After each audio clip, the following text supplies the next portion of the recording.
तो दोस्तों आज हम लोग जिस कंपनी के बारे में बात करने वाले हैं उसका नाम है आइनॉक्स विंड। आप इसका चार्ट देख रहे हैं, इसमें लगातार हायर हाइस पैटर्न बनते नजर आ रहे हैं और इसने अपने एक बहुत ही पुराने लेवल, अपने लिस्टिंग का लेवल इसने अभी हाल ही में ब्रेकआउट किया था और वहां से निकलने के बाद अब इस स्टॉक में जो तेजी बन रही है वो लाइफ टाइम हाई की ओर निकल चुकी है और आज तो इसमें इंट्राडे में 20% का अपर सर्किट भी देखने को मिला है। तो दोस्तों इसके चार्ट के आगे की एनालिसिस करने से पहले एक बार हम इसकी फंडामेंटल एनालिसिस देख लेते हैं। तो कंपनी का पूरा नाम है आइनॉक्स विंड लिमिटेड। 209 रुपए इसका मार्केट प्राइस है और इंट्राडे में इसने 20% का अपर सर्किट लगाया है। मार्केट कैप 27,195 करोड़ का है। स्टॉक भी 365 का है, बहुत ही हाई है। यहाँ पर थोड़ा संभल के काम करना पड़ेगा। बाकी ROC 4.25% एंड ROE निगेटिव में है, ये भी कुछ खास अच्छा है नहीं। तो अगर हम पिछले एक साल के हाई लो की बात करें तो 46 का लो रहा है और 209 का इसने हाई लगाया है। तो दोस्तों आपको इस कंपनी के बारे में और बता दूं तो ये आइनॉक्स ग्रुप का ही एक पार्ट है। ये कंपनी विंड टरबाइन जनरेटर्स की मैन्युफैक्चरिंग का काम करती है और ये विंड एनर्जी सेक्टर में फुली इंटीग्रेटेड प्लेयर है एंड टू एंड टर्न की सॉल्यूशंस में। तो दोस्तों अगर हम पिछले एक साल के इसके चार्ट को देखते हैं तो आपको देखने को मिलेगा कि इसमें क्या शानदार तेजी नजर आई और ये लगातार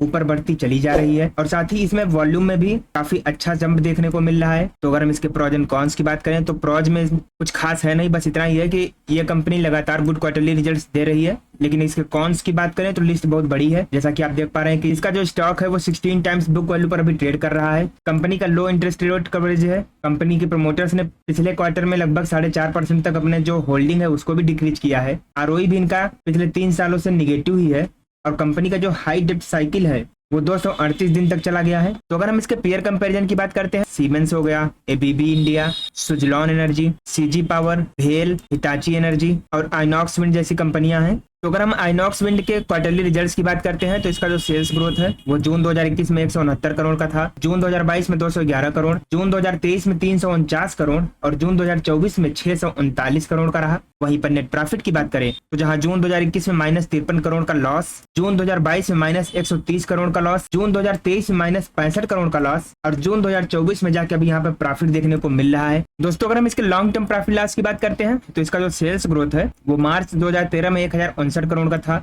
मार्च 2017 में 3405 करोड़, मार्च 2021 में 711 करोड़ का रहा और करंट में बात करें तो कुल 2041 करोड़ का भी इसका सेल्स ग्रोथ है। देखा जाए तो यहाँ पर सेल्स ग्रोथ कम हुई है। वहीं पर नेट प्रॉफिट की बात करें तो जहां मार्च 2013 में 150 करोड़ का प्रॉफिट था, मार्च 2017 में 303 करोड़ का प्रॉफिट, मार्च 2021 में -307 करोड़ यानी कि यहाँ पर लॉस देखने को मिला और अभी करंट में बात करें तो कुल 62 करोड़ का ही प्रॉफिट भी नजर आ रहा है। इसके अगर हम स्टॉक प्राइस CAGR की बात करते हैं तो पिछले 5 सालों में कंपनी ने 80% की रेट से, पिछले 3 सालों में 87% की रेट से और पिछले 1 साल में तो अनबिलीवेबल 298% का बहुत ही शानदार रिटर्न दिया है। तो अगर हम आइनॉक्स विंड के बोरोइंग्स की बात करते हैं तो मार्च 2013 में कंपनी के ऊपर 375 करोड़ का लोन था, मार्च 2017 में 1674 करोड़ का लोन, मार्च 2021 में 1566 करोड़ का लोन और मार्च 2024 में 3248 करोड़ का लोन है। जिसकी तुलना में टोटल एसेट की बात करते हैं तो जहां मार्च 2013 में 950 करोड़ का एसेट था, मार्च 2017 में 5155 करोड़ का एसेट,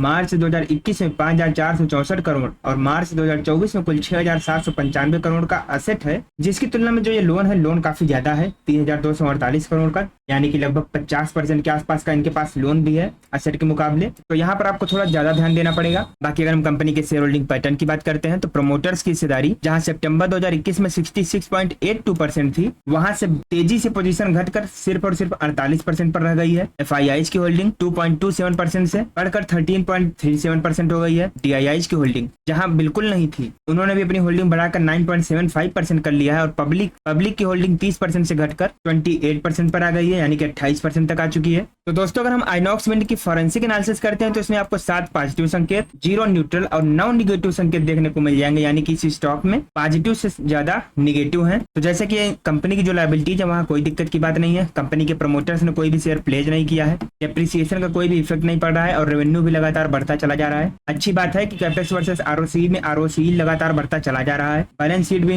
इनके स्ट्रेंथ है और शेयर प्राइस भी लगातार बढ़ रहा है, लेकिन इनके रिटेलर्स की जो होल्डिंग है वो काफी ज्यादा है, तो यहाँ पर थोड़ा समझना पड़ेगा। प्रमोटर्स पिछले 90 डेज में अपना पोजीशन कम कर दिए हैं। ROE भी इनका ट्रेंड निगेटिव है। वर्किंग कैपिटल जो है इनका ड्रैग कर रहा है। डेप्ट इनके पास जो है डेप्ट के लेवल पर तो भारी चिंता का विषय है, तो यहाँ पर आप थोड़ा ज्यादा समझ के काम करिएगा। बाकी इनके सेल्स ग्रोथ में भी गिरावट नजर आ रही है। तो ओवरऑल देखा जाए तो इसमें पॉजिटिव से ज्यादा निगेटिव देखने को मिल रहे हैं, तो थोड़ा आप इसमें अपनी रिसर्च जरूर कीजिएगा। बाकी अगर हम कंपनी के मार्केट शेयर की बात करते हैं तो 7% का इनके इनके पास मार्केट शेयर है विंड इंस्टॉलेशन सेगमेंट में। इनके रेवेन्यू का ब्रेकअप करते हैं तो इनका जो प्रोडक्ट है 100% manufacturing and sale of wind turbine generators. And location wise breakup करें तो 100% बिजनेस इंडिया के अंदर ही होता है। तो दोस्तों हम लोग वापस से इसके चार्ट पर आ चुके हैं और आप चार्ट पर देखेंगे कि इसने अपने सारे लेवल्स का ब्रेकआउट करके अब ये कंपनी लाइफ टाइम हाई पर ट्रेड करने लगी है। तो अगर यहाँ से आगे ऐसे बढ़ता रहा तो इसका जो सबसे पहला टारगेट है वो 240 का नजर आ रहा है। उसके बाद यहाँ पर फिर से अगर दोबारा तेजी बनती है तो बहुत ही जल्दी 280 के लेवल तक भी ट्रेड कर सकता है। तो दोस्तों वीडियो पसंद आई हो तो वीडियो को लाइक करके कमेंट में जय श्री राम लिखना मत भूलिएगा।